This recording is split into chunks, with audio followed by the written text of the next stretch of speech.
பாருங்க, பெசலியேல்ன்றவரை குறித்து பார்ப்போம். இவர் ஆசாரிப்பு கூடாரத்தை செஞ்சவர். மோசேட்ட கர்த்தர் எப்படி ஆசாரிப்பு கூடாரத்தை செய்யணும்னு சொல்லிட்டார். அந்த 10 கற்பனைகள் உள்ள கற்பலைகள், அந்த 2 கற்பலைகளிலும் அந்த பெட்டியில் இருக்கணும், கிருபாசனத்தில். அதை சுற்றி ஆசாரிப்பு கூடாரத்தை செய்யணும்.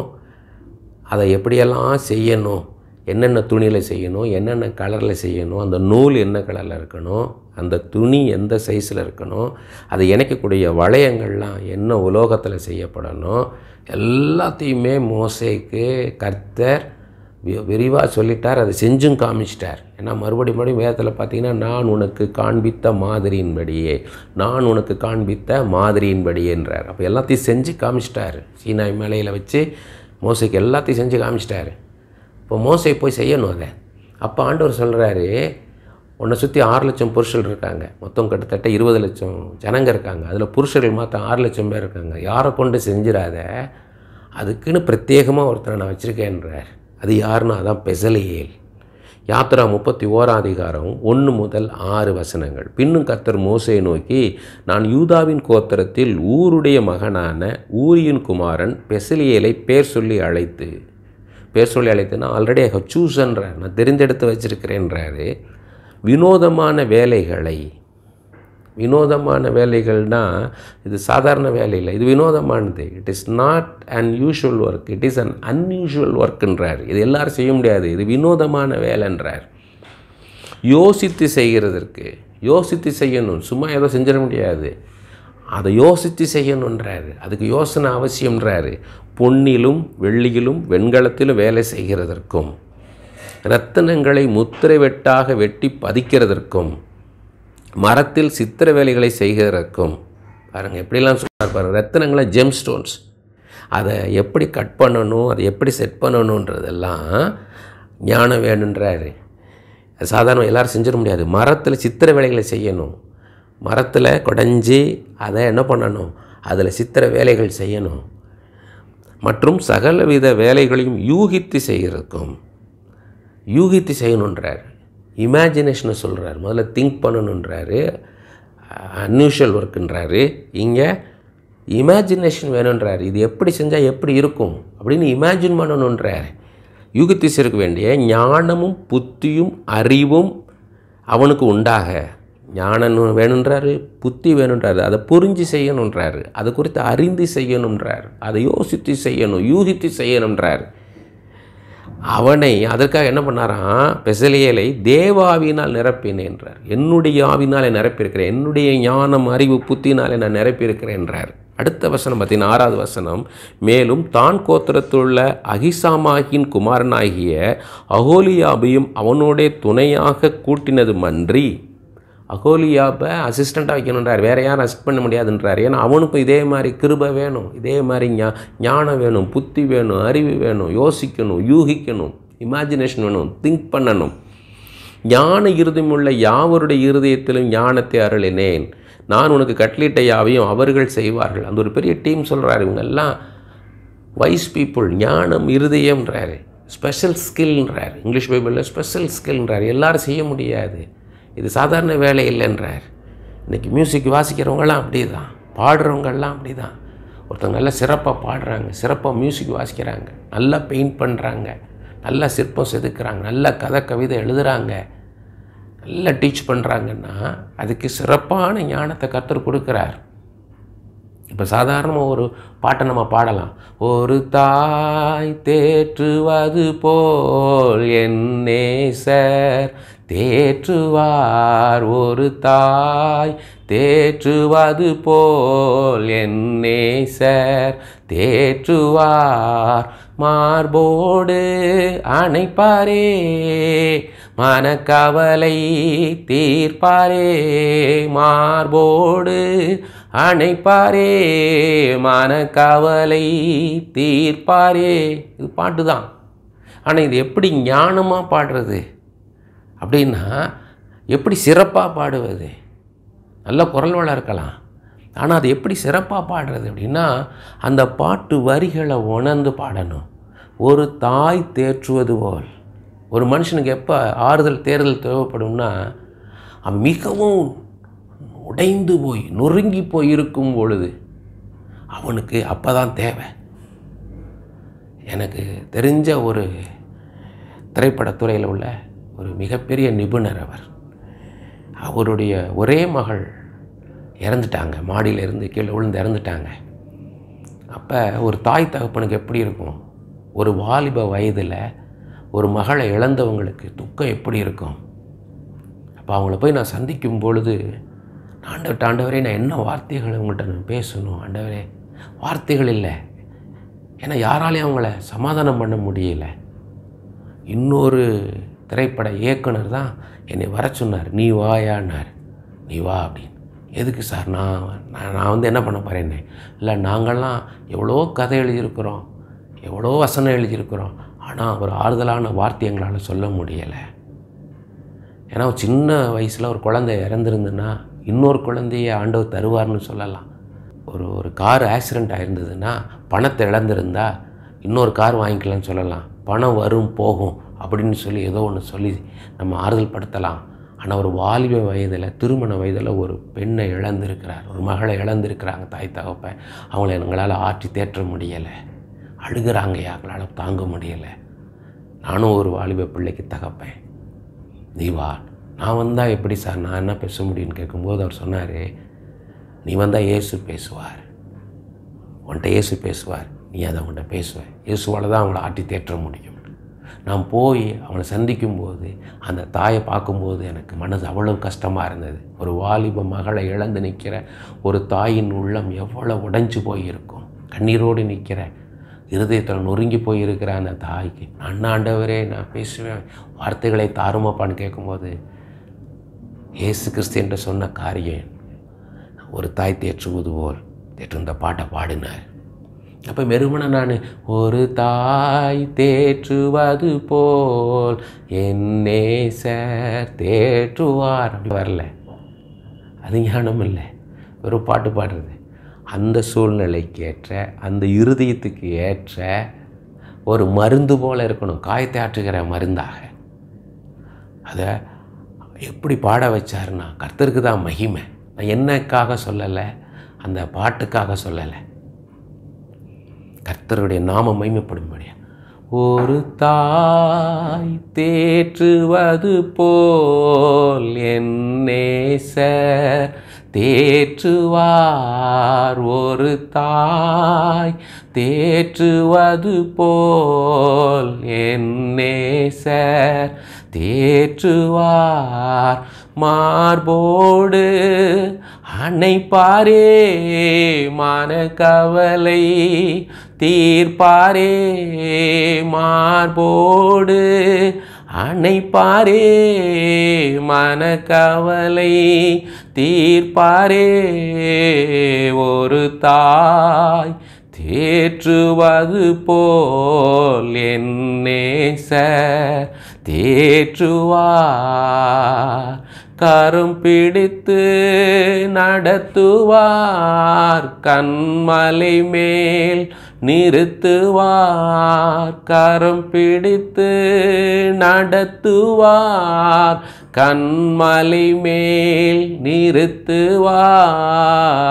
ஒரு தாய் தேற்றுவது போல் என் நேசர் தேற்றுவார்.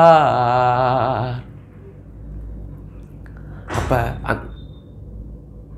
அந்த பாடல் வெறும் பாடல் கிடையாது, அது ஒருத்தர் ஆற்றி தேற்றுகிறது.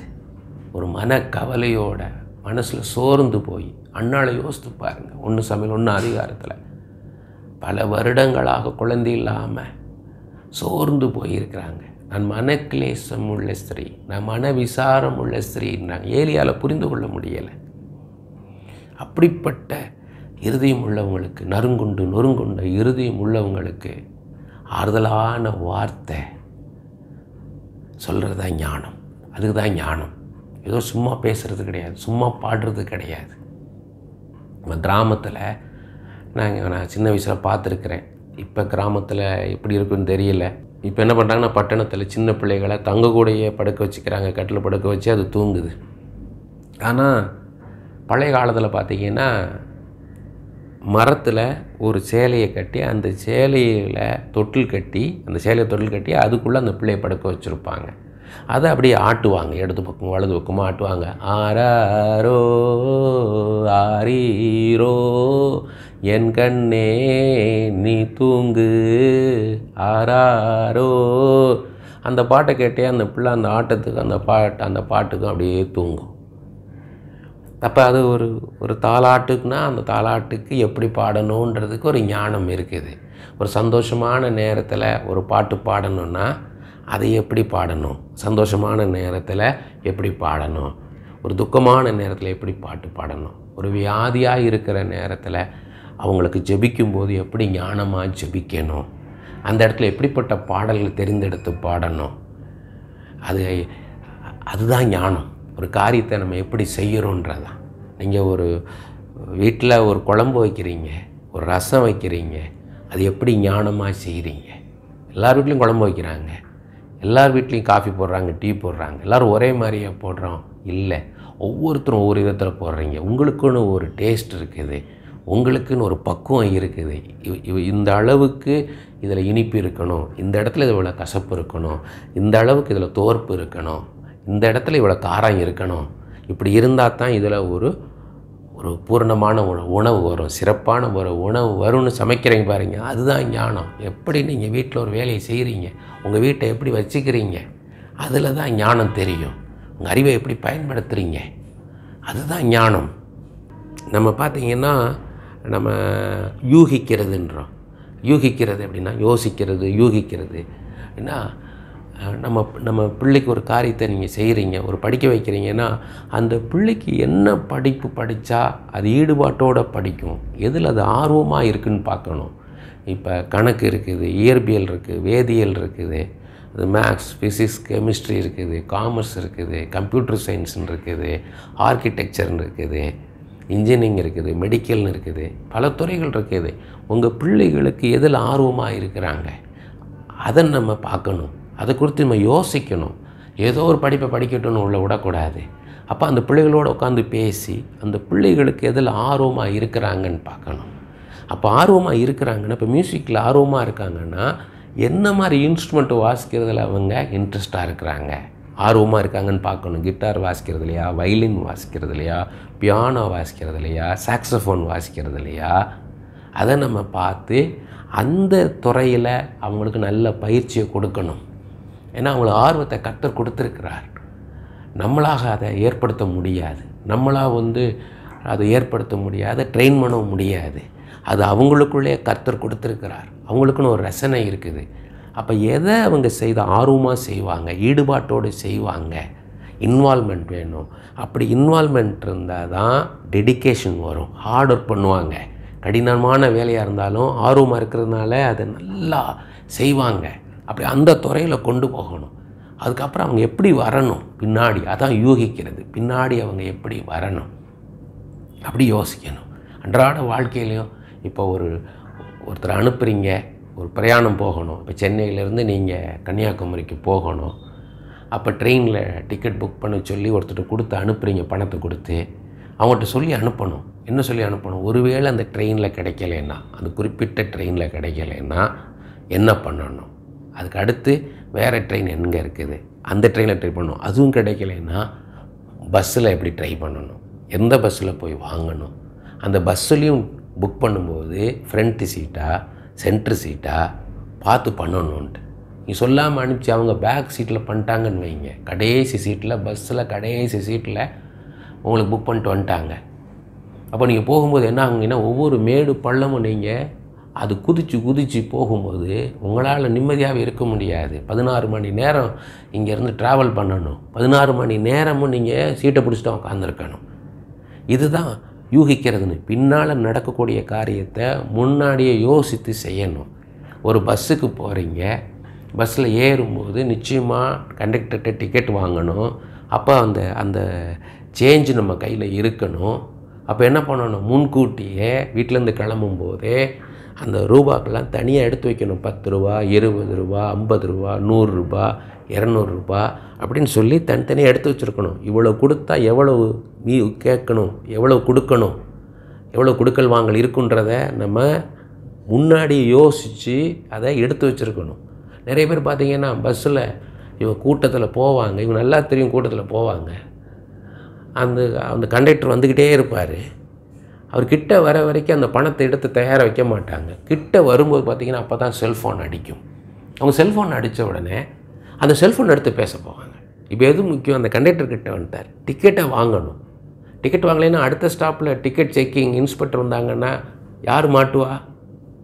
இந்த ஃபோனாக முக்கியம். இவ்வளோ நேரம் இந்த ஃபோன் அட்டன் பண்ணல, இல்லை ஒரு 2 நிமிஷம் கழித்து அட்டன் பண்ணலாம்ல, இல்லைன்னா என்ன பண்ணலாம், ஃபோன் எடுத்து நான் ஒரு 2 நிமிஷம் நான் கூப்பிட்றேன், நான் பஸ்ஸில் போகிறேன், நான் அந்த டிக்கெட் எடுத்துகிட்டு உங்கள்கிட்ட நான் பேசுகிறேன்னு வைக்கலாம்ல. இவங்க என்ன அப்போ தான் ஹலோ சாப்பிட்டீங்களா, நல்லா இருக்கீங்களான்னு சுகநலன் விசாரிச்சுக்கிட்டு இருக்காங்க. நீங்கள் நல்லா இருக்கீங்களா, நான் நல்லா இருக்கேன், அவங்கள நல்லா இருக்காங்களா, இவங்கள நல்லா இருக்காங்களான்னு. அவர் கண்டக்டர் எங்கே இருக்கிறாரு, அவர் என்ன வேலை, இவங்க பேசி முடிக்கிற வைக்க காத்துட்டு அனுப்பார்.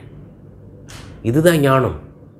ஞானமாக இருக்கணும். நம்ம அந்த நேரம் போட்டு எடுத்துகிட்டு இருக்கக்கூடாது. பார்த்திங்கன்னா ஒரு தடவை பார்த்திங்கன்னா சென்னையில் சிட்டி பஸ்ஸில் நான் ட்ராவல் பண்ணி போய்கிட்டு இருக்கிறேன், நல்ல கூட்டம்.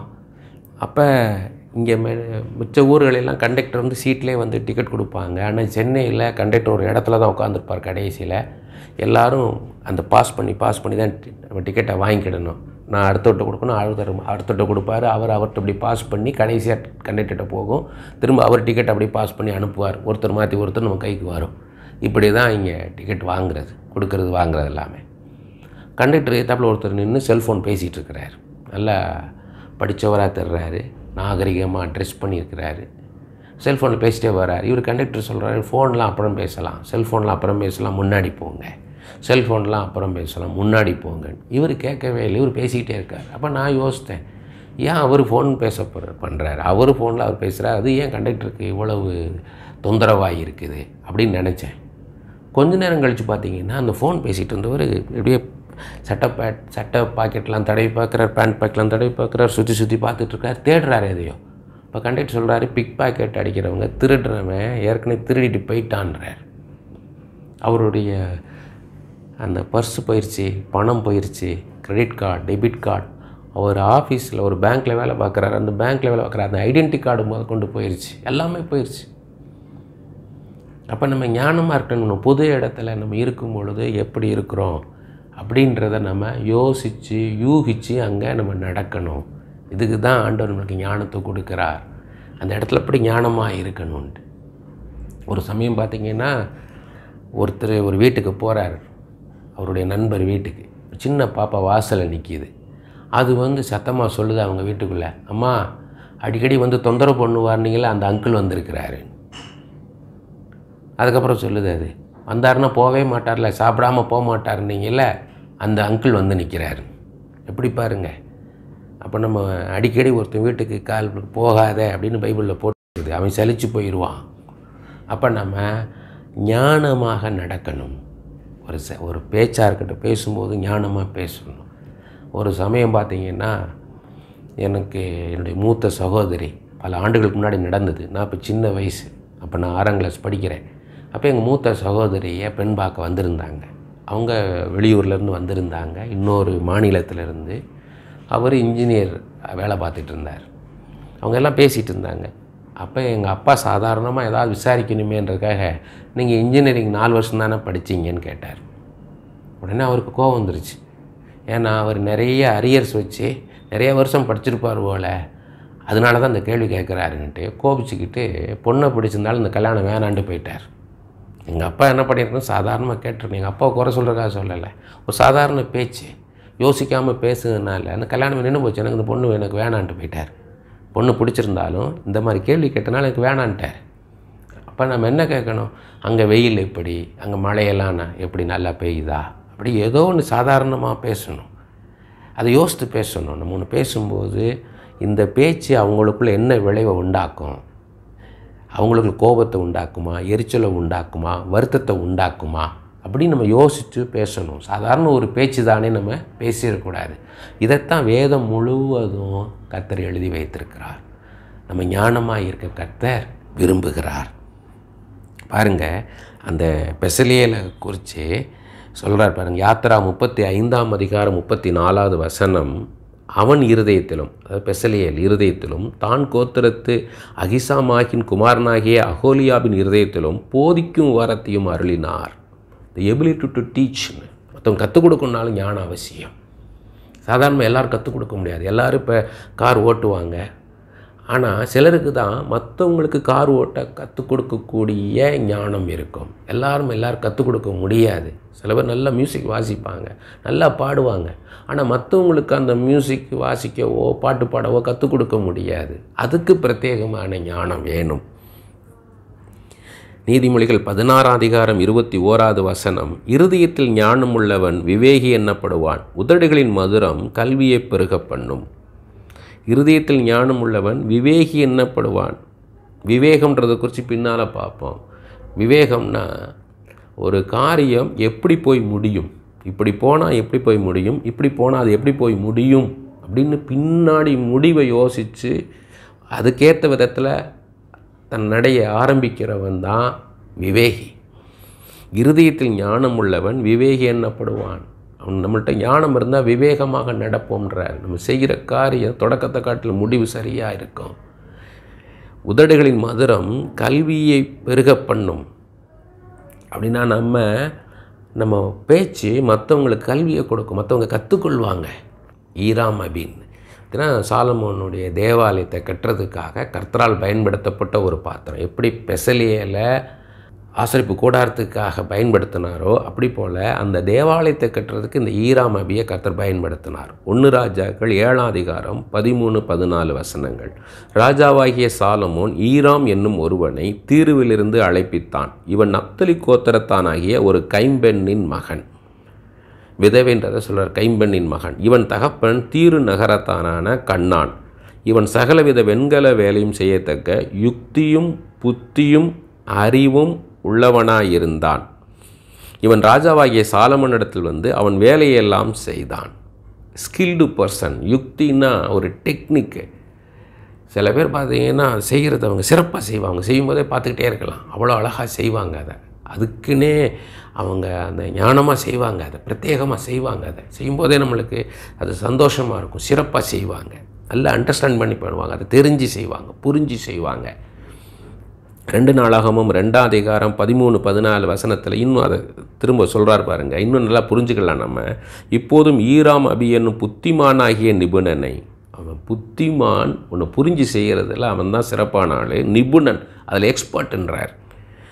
அவன் தானின் குமாரத்திகளில் ஒரு ஸ்திரீயின் குமாரன். அவன் தகப்பன் தீர் தேசத்தான். அவன் பொன்னிலும் வெள்ளியிலும் வெண்கலத்திலும் இரும்பிலும் கற்களிலும் மரங்களிலும் இரத்தாம்பர நூலிலும் இளநில நூலிலும் மெல்லிய நூலிலும் சிவப்பு நூலிலும் வேலை செய்யவும் சகலவித கொத்து வேலை செய்யவும் என்னென்ன செய்ய வேண்டும் என்று அவனுக்கு சொல்லப்படுமோ அவைகளெல்லாம் உம்மிடத்திலுள்ள நிபுணரோடும் உம்முடைய தகப்பனாகிய தாவீது என்னும் என் ஆண்டவனின் நிபுணரோடும் கூட யூகித்து செய்யவும் அறிந்தவன். கிராஃப்ட்ஸ்மேன்றார். இவங்கெல்லாம் நிபுணர்கள்ன்றார். அதில் வந்து அவங்கள போல் சிறப்பாக யாரும் செய்ய முடியாது, எக்ஸ்பர்ட்ஸ். அப்போ இவங்க எப்படி பாருங்கள், வெள்ளியில் வெண்கலத்தில் இரும்பில் கற்களில் மரங்களில் இரத்தாம்பர நூல்ன்றார். Purple thread. இளநூல்னா ப்ளூ கலர். மெல்லிய நூல்னா எக்ஸ்பென்சிவ் லினன்.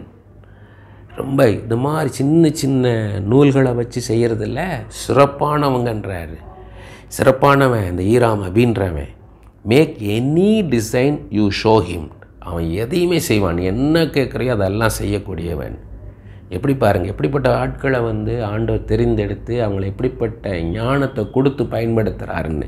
அப்படி போலத்தான் நம்மளை பயன்படுத்த அவர் ஆயத்தமாக இருக்கிறார். அதுக்கு தான் இதை சொல்கிறார் பாருங்கள். 2 நாளாகவும் 2:9 நான் சாலமோன் சொல்கிறார், நான் கட்டப்போகிற ஆலயம் பெரியதும் ஆச்சரியப்படத்தக்கதுமாயிருக்கும்ன்றார். கிரேட் அண்ட் ஒண்டர்ஃபுல்னு இருக்குது இங்கிலீஷ் பைபிளில். அது மிக பெரியதாக இருக்கணும், பார்க்குறவங்க ஆச்சரியப்படும்படியாக இருக்கணுன்றார்.